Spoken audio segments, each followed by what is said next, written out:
what's going down, Wargamers? This is Brother Stavanius, and are you ready for Warhammer 40K 10th edition?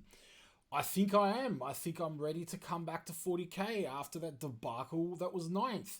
But anyway, all good. So we've got a release now. I thought I'd come back and reappear in the flesh for the Warhammer Fest release. And it's up and it's out and it's looking like an absolutely massive box. A massive box, and I'm really excited, and I'm overall pretty pleased with it.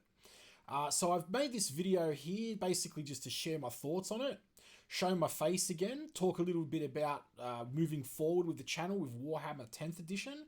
We will still be doing the Horus Heresy. Horus Heresy is what I've been playing most the last year or two. 2.0 followed by 1.0. And it's an absolutely amazing game. We're going to keep doing it. I'm going to keep playing it. I've just finished a Zone Mortalis Night Lord's Army, which you can check back on the channel, have a look at. It's absolutely amazing. But I've kind of stayed away from 10th edition, 9th edition a little bit. Basically because, you know, it just wasn't gelling with me too much. And I figured that I'd go play some 30k and see how 10th was looking. And if 10th was looking good, I'd come back. And it's looking really good. I must say, it's looking really good. We've had, you know, obviously a little bit of a sneak peek of some of the rules. And from what I've seen, looks really promising so far. One of the notable things for me is the fact that you can assign characters to squads now to buff them, which I think is awesome. You know, which is, again, from 7th edition Warhammer, also the Horus Heresy. It's one of my favorite things to do because it allows for more strategy in the game, in the squads. But anyway, let's talk about Warhammer 10th edition. It's pretty fantastic. I'll do another video later on talking about the channel goals, the channel direction. There's a fair bit going on. I moved, I've got a new place, I'm setting up a war room for people to come play 40k and Horus Heresy in for bat reps and things like that. I'm currently putting together about 100 walls for Zone Mortalis.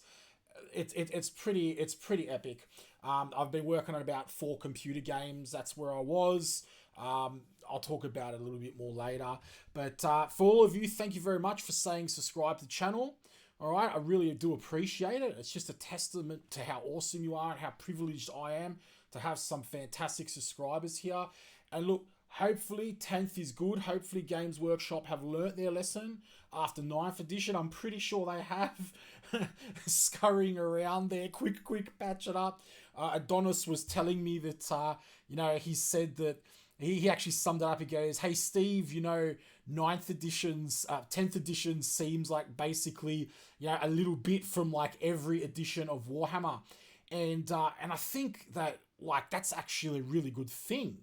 As long as, you know, they take out some of the stuff that wasn't so great, you know, and I think moving forward, it's going to be a fantastic addition. And I've been wanting to come back to 40k for ages, you know. The models are just absolutely fantastic, you know. The factions are just fantastic. And as good as the Horus Heresy is, as epic of a game it is, you know, I miss the Tyranids, I miss the Eldar, you know, but it's all good. So let's take a look at the Warhammer 40k Leviathan box, right? This is the starter box, so we know what the box is going to be now. And it's the Leviathan box, and it's quite a chunky box.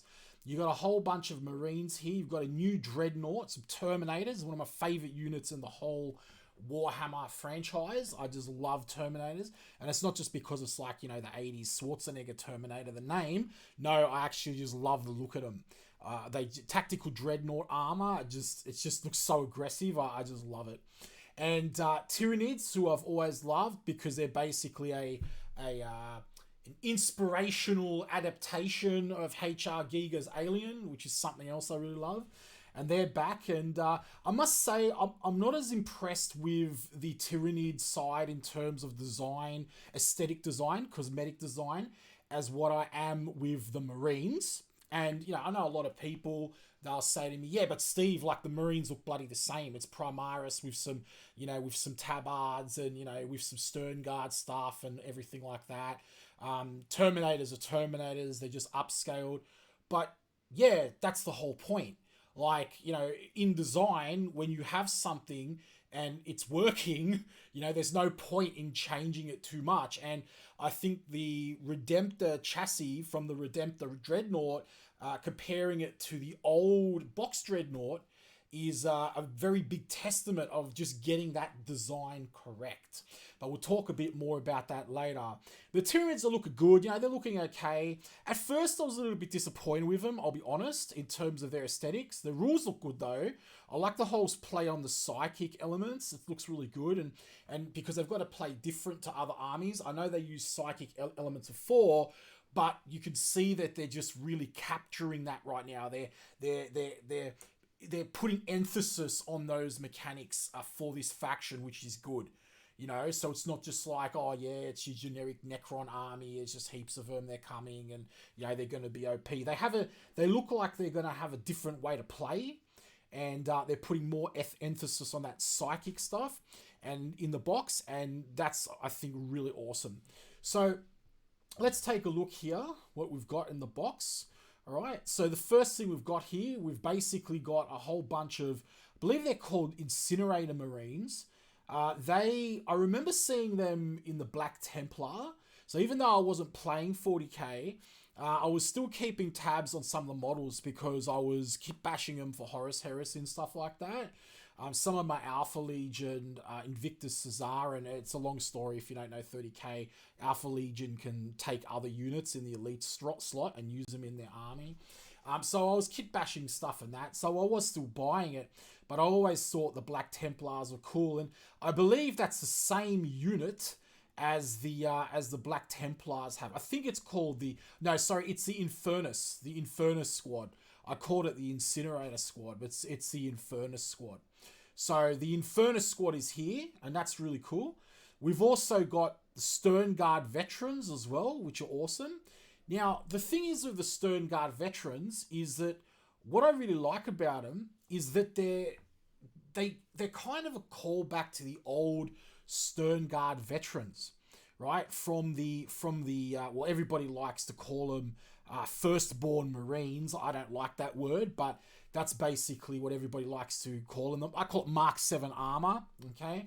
And of note, one thing I really do like and I really do miss, and I'm absolutely ecstatic that they brought back, was the Mark 7 helmet on that guy right there on the back left, or the back rank in the left side. And it's kind of a bit of a play on the Mark 7 helmet. There are a few changes on it. So the front grille is a little bit more angular. All right, it's more like the Horus Heresy variant without that lip down the bottom. All right, there was actually Mark 7 armor in the Heresy. I know there's a lot of people who don't like to accept it, but there just was. Only certain legions used it to the end of the era, on the Battle of Terra most notably, but that's another story. But I really like it because it also contrasts with the Primaris helmets, which they've kept to, which were from the Mark IV power armor, and which everyone loved back when Horus Heresy came out. And as a design thing, they came in and, when they were designing the Primaris, they just basically said, well, okay, well, everybody liked that, Mark IV helmet from the Heresy, let's just use that. And my personal opinion, I don't know this for a fact, but it also helped them get away from a little bit of copyright, similarities from Disney Stormtroopers. If you look at the old Tactical Marines, Space Marines, Mark 7 helmets, they're kind of a bit of a mix of a Stormtrooper and Darth Vader's helmet, in my opinion. But anyway, whatever. I still really love the Primaris helmets, but because I play Heresy as well, it's good to see some of that Mark 7, because I don't see that much Mark 7 in Heresy at all, really. It's like if you sort of play it, you better have a damn good reason of rocking up with Mark 7 stuff within your faction's narrative, or you're going to get some dirty looks. But anyway, you've also got this apocryphy. Now, he's different to the other apocryphies. This guy's called an apocryphy biologist, and apparently he can come around and he can buff units. So he can give them, aura buffs or strength buffs within the game. So he doesn't actually bring units back. He buffs their stats, I believe. That's what they were saying as well. So, and he looks pretty cool. And if you look, he's actually in what looks to be Gravis armor over here as well. So that's really cool. And I got to say, this model here, I think I absolutely love this pose. This pose is probably, I dare say, one of the absolute best poses I've seen in a miniature. I know that's a massive call, and people are probably saying, well, Steve, you're tripping, you know, but like, I just love it. And if you actually look at that model front on more, it actually looks even better. You know, looking down the barrel of the pistol, you know, it just looks really awesome. I'd like to see more of that posing. So great work, Games Workshop. I think you've done well on this one. I'm definitely very optimistic. Now, I will be playing, to start with, for 10th edition 40k, I've already started building them. I will be playing Space Wolves, and I will be finishing my Black Legion army. Okay, so those are the two legions I'll be playing. With the Space Wolves, I may most likely ally in my Ultramarines, because I've got them all painted here. And also for the Chaos side, I'll most likely ally in the my Alpha Legion, because I have a lot of Alpha Legions as my main force in 30k. And so yeah, but anyway, so here we have the new Dreadnought. Okay, I think this is called the Ballistus Dreadnought. I'll just go back just a little bit here because it basically had the name going. I don't want to lie and get flamed in the comments, but no, please flame me in the comments.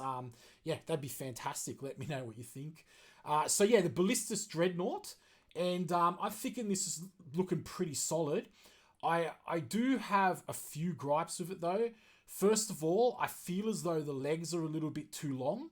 Now, I do understand tactically and practically why those legs might be a little bit longer, because it is a ranged dreadnought, so it might want to be up a little bit higher so that it could reach other targets and things like that. But from memory, looking at that and the other Redemptor, especially the older Redemptor, it's actually a little bit more compressed. It actually looks a bit more springy. The other thing that I'm not 100% big on with the model, and this is an easy fix, it's like not a big deal at all, but it's those las cannons. I feel the las cannons, it's awesome that they're there, but I think they could have been a little bit longer. I think they could have been a little bit chunkier, because it's like a dreadnought, right? It's going to be shooting a massive freaking cannon, some like, you know, coming back from, you know, like you want to shoot some death beams, right? It's a dreadnought. If you look at it, it's actually almost the same size roughly as the old box knot in terms of size for the las cannon. And I think it's throwing the scale off a little bit as well. So back there was a comparison between the old box knot, which I still really like, by the way, to be honest. I got heaps of those models kicking around, and I still really like that box knot and the new one. Now, I do think they have done a really awesome job with the side plate on the missile launcher. The missile launcher itself, the body is basically just a Redemptor chassis, which is awesome, and that's absolutely fine. Like I said, the whole leg thing, it's no big deal at all. You could probably model it sort of going down a little bit as well. But it does actually look good in that shot. Like, it looks really in really good proportion there as well. It's on a tactical rock, but what isn't these days, so who can complain? All good. All right, so there we have some of the units from the box out. We also have a Terminator Sergeant as well. I'm just going to... Captain. It's Terminator Captain as well. I'm actually going to go down because I actually wanted to look at these reveals going down the list here. So you can see here exactly what's in the box, what it comes with. So it comes with the book. It comes with the cards as well. A transfer sheet, which is good. And notably, what really looks good about the transfer sheet is the fact that you have the... you have like Space Wolves on there as well. You got Dark Angels. So you've got like a couple of legions there. You don't, or chapters, should I say, 40k.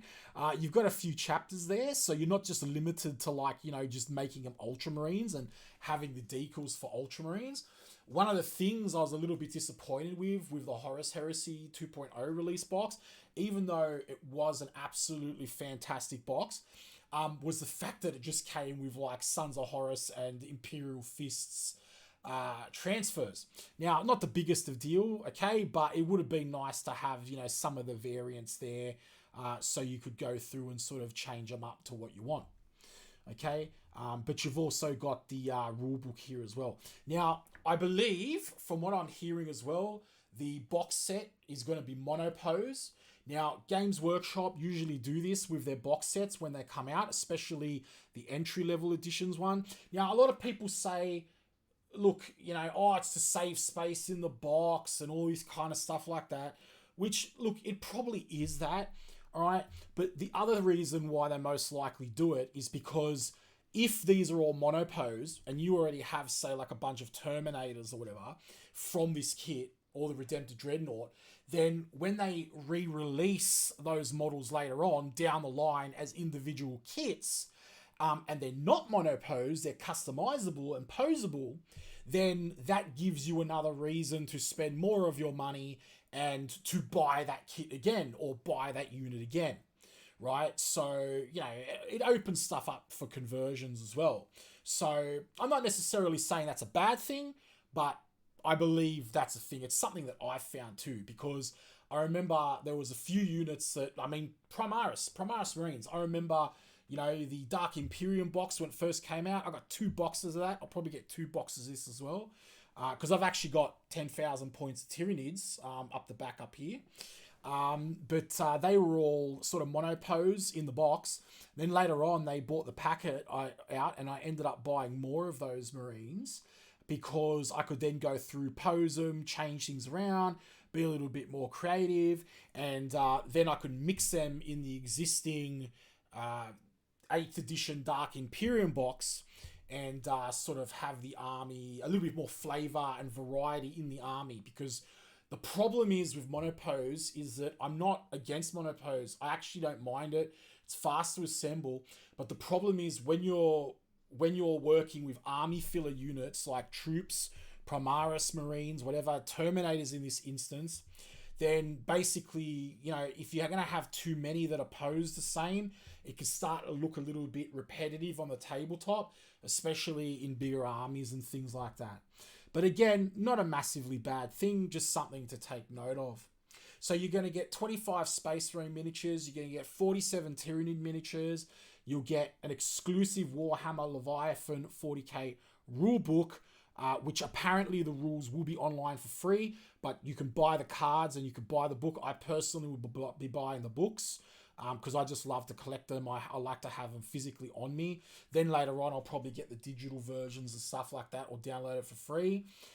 You'll get the chapter of approved Leviathan mission deck and the Space Marine transfer sheet as well, which again, as I said before, has everything on it, all the legions on it. So it looks to me like all the legions from here. Okay, so it's really, really awesome. Now, in terms of release schedule, going by from memory with the Horus Heresy box, generally I'd expect this to be a couple of weeks away. They're probably going to take pre-orders in about 3 to 4 weeks, about a month from now. And then it's probably going to take maybe about 2-3 weeks after that for the box to actually come out. But it's good now that we know what's in the box, because we can now start to sort of plan our armies out and our compositions out, because we know what's going on. So I can already see with my Space Wolves that, as I thought, there wasn't much that I was going to be using from this sort of army. Maybe the Dreadnought, the Ballistaris Dreadnought, maybe the Captain in Terminator armor and the Librarian perhaps. But I went ahead and just bought all the original Space Wolf models again. I already had a Space Wolf army. I bought some more and started painting them up. Ready for that. The Chaos Legion stuff, well, I guess it'll just be sort of the other release. But I'm going to have to think about what army I'm going to do up for this box. I could do it Ultramarines. I might do a Black Templar, actually. I might do a Black Templar, because Black Templar are pretty strong in 40k. And they also, it has some sentimental value for me, because one of the first editions where I actually started getting more into playing the game, not just playing, was 3rd edition. And I've still actually got the box rulebook down here. And then there was a box set that came out. It was Black Templars, and Dark Elder, and that was the first time I actually started playing the game properly. Before in second edition, I was collecting the miniatures and stuff and playing and collecting them, but I didn't actually start playing the game till third, so properly till third. And first edition, Road Trader, unfortunately I wasn't around for that one, but interestingly enough, I did, my first experience of Warhammer was Space Crusade when I was very, very, very little. So anyway, cool. So there's the captain in Terminator armor. And I gotta say, this guy looks absolutely fantastic. I am gonna get this guy multiple times, right? I'm obviously, I'm probably not gonna buy more than 2 boxes of this. But like if I could find this guy on eBay or something like that, like if someone else is playing Tyranids and they want to sell their side of the Space Marine kit, I want multiple versions of this guy. This guy is amazing. I dare say, I think he's probably one of the best miniatures I've seen Games Workshop put out in many years. I absolutely love his Iron Halo up the top. Looks absolutely brilliant. Looks very mechanical, not too busy, but angelic as well, with like those spikes coming off. I love the fact that he's got his pose is epic. The scroll work is there. He's decorated, but like not too much. He's not too busy. That was one of my criticisms with like some of the stuff from the Indomitus box, where I felt that the Blade Guard veterans and things like that, they were just getting too busy. And so just absolutely beautiful model. You can cut the head off too if you want, stick a helmet on him, whatever you want to do there. And you can use it for any Legion. And I dare say I'm going to be using this guy for the Heresy as well. I don't care if I cop crap about it, because Indomitus armor is in the Heresy. It's actually a really, really, really efficient way to get Storm Shield and Thunderhammer units in your forces as well. So yeah, 100%. I hope they actually release this guy individually as well in his own blister pack later. Another absolutely fantastic model. Gee, listen to me. I sound very optimistic, don't I? It's almost like I'm shilling for Games Workshop at this point. No, I'm straight up just super excited about and super happy about this release, because this is looking really good. Ninth, like I said, I didn't even come on, wasn't even making videos because Ninth was that bad. But this is looking like Warhammer again. So, absolutely fantastic paint job on this Librarian. Love the axe, love the pose. He's kind of got that hand coming out. Now, there was a Horus Heresy Librarian as well that got released a couple of weeks ago. I thought that was absolutely fantastic as well. A lot of people were making fun of him, like saying he was like, he was like a crossing guard. He was like holding his hand out like like a stop sign. But I thought it was okay. Pose is great. Even his Iron Halo up the top there. Guys, girls, and people, they've absolutely nailed it. Nailed it. I can bring this guy into the Horus Heresy as well. Even the face looks awesome. Like the facial molds on this, the facial expressions on these models are absolutely fantastic. There's a tactical rock, but whatever. The captain in Terminator armor's got a tactical Tyranid head, but that's nothing that a little bit of flock won't fix, or a little bit of grass won't fix, So there we go. There's the Apocryphy Biologist, or I said biologist, but it's biologist.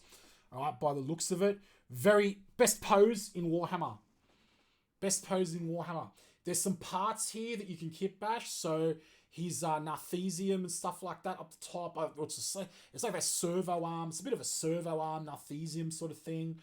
You can use that for other models. Basically go through, and I'm thinking about Apocryphies and Horus Heresy, kit bashing them from them. Also the light as well, the little gene seed container, absolutely amazing. Amazing model, absolutely amazing. Good paintwork as well. I was talking in another video I did before about boarding action. I went on a little bit of a ramble about readable paint work, and the difference between what looks good at the tabletop and what might be good for display, but, you know, might not look good on the tabletop, but that's another story. You can check that video out. I'll put in the comments down below. The audio is a bit meh on it, because like I said, I just set up my microphone again for this one, because I just moved, so I'm still running around finding all my cords and stuff. And the command center's looking a bit barren at the moment, but rest assured, everybody, it's all still here. Right, it's all still here. It's all still rock and rolling. Like I said, I'm just waiting on this cupboard.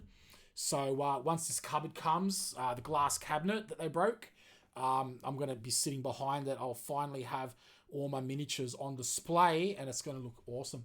So we got the Lieutenant Phobos armor. Looks pretty standard Lieutenant, but I believe in the lore for this edition, or the Leviathan box, there's a bit of lore around it. I believe the Space Marines are being sent to a planet that's being overrun by Tyranids. This guy, he's already there apparently. That's why he's got like all his battle scar on his face and all that kind of stuff. I feel as though I don't like things like this Tyranid biophage and that on his knife. I'm not big about this Tyranid. It starts to get a bit busy. And the fact that like it looks inbuilt into the model means it's hard to sort of kit bash off, or sort of, you know, edge off with a knife. So that's kind of stuff that I'm not really too big on there, but, you know, you can fix it. But I feel as though it would have been better if they just had his arms separate, and then you could just add these things on as, you know, as bonuses. There's a model in the Horus Heresy as well, Constantine Valdor, and he's notorious for that as well. It's like a fantastic model until you look at all the, you know, the bling on his, like, it's just too much. You know, he's got like animal pelts and all this kind of stuff all over him, and it's just like, you know, in a lot of the lore and a little of the artwork, he wasn't depicted like that. I think once he was, but the rest of the time he was just a blinged up custode, you know. But I think this model can get away with it. I'm personally not going to be using much Phobos armor in my armies at the moment for this edition, but we'll just have to see like how everything's looking. I'm going to have a lot of Sky Claws and stuff in my army for Space Wolves, because yes, I am that guy going to Valhalla. But it's going to be pretty cool. Long Fangs, Sky Claws, you know, a few Dreadnoughts, you know, nothing too broken, but yeah. Anyway, so the Stone Guard Veteran Squad, we've sort of already spoken about. Those guys are looking fantastic.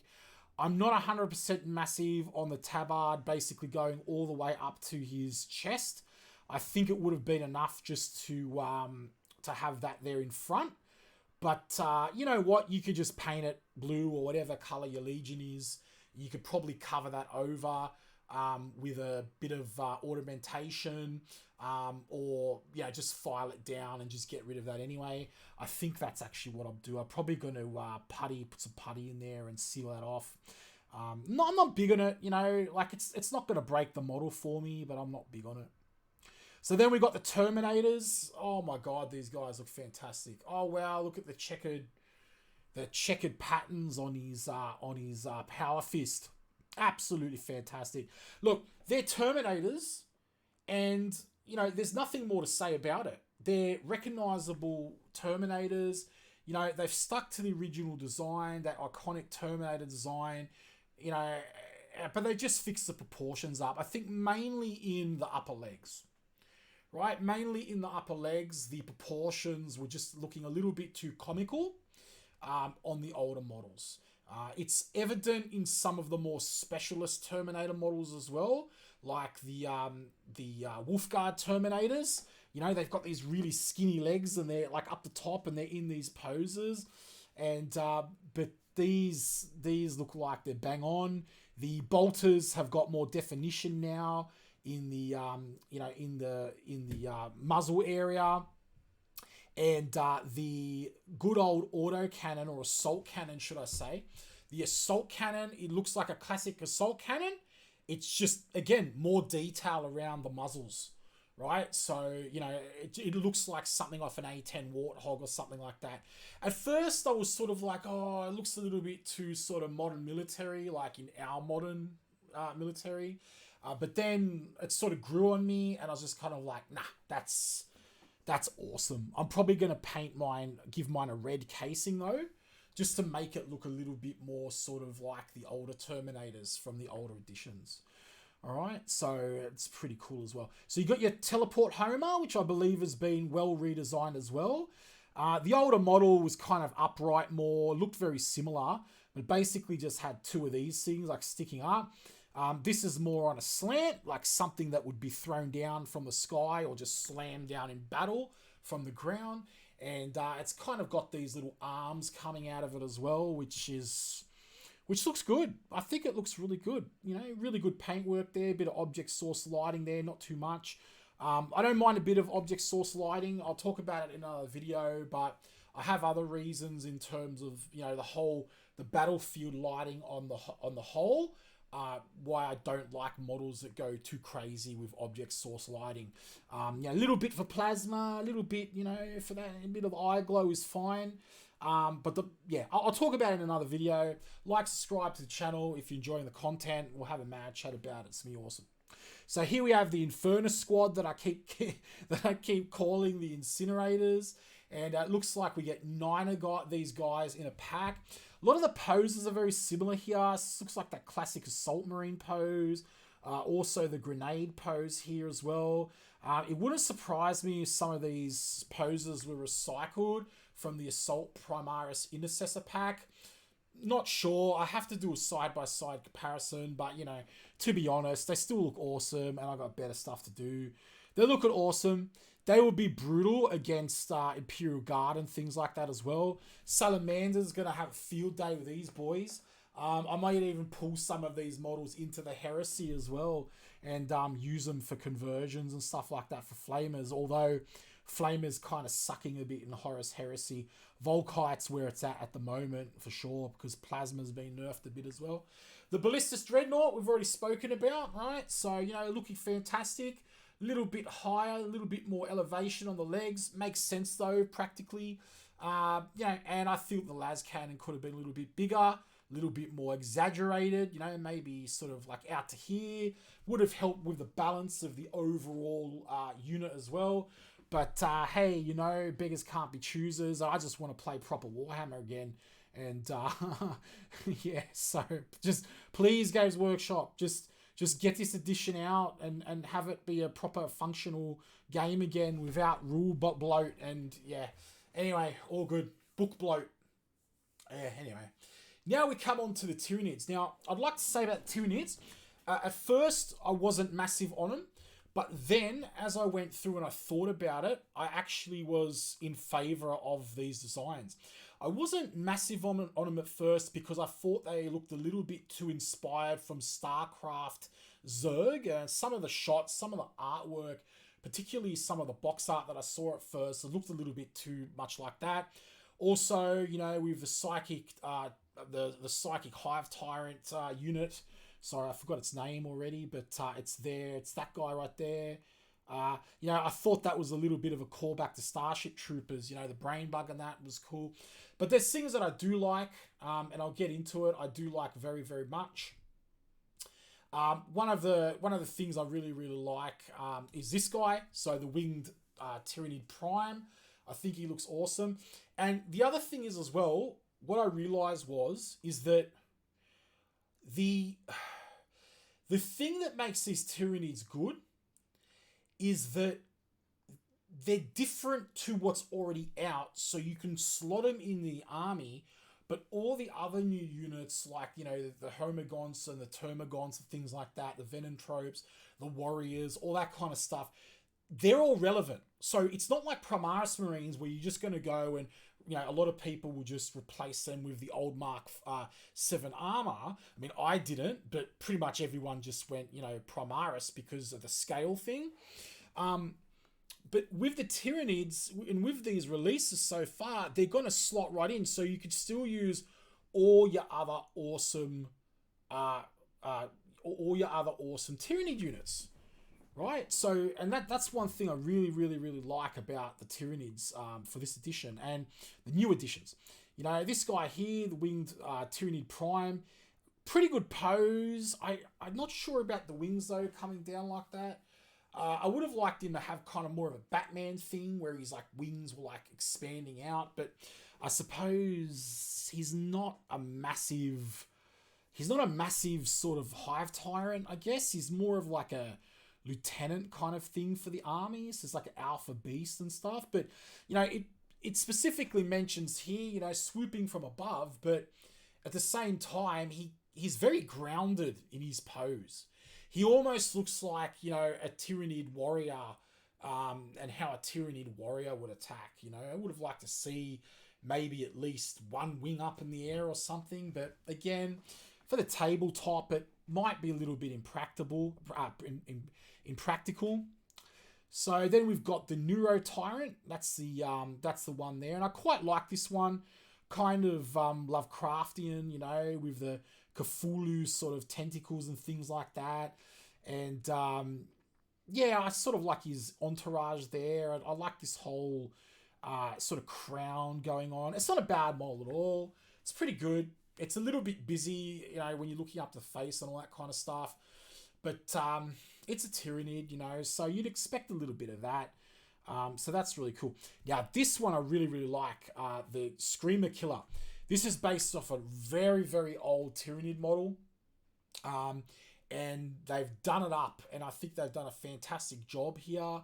You know, you've kind of got that Giga face on it, but you've got the old models sort of had like these very, very curved croissant-like hooks on its arms. It didn't even have arms, actually.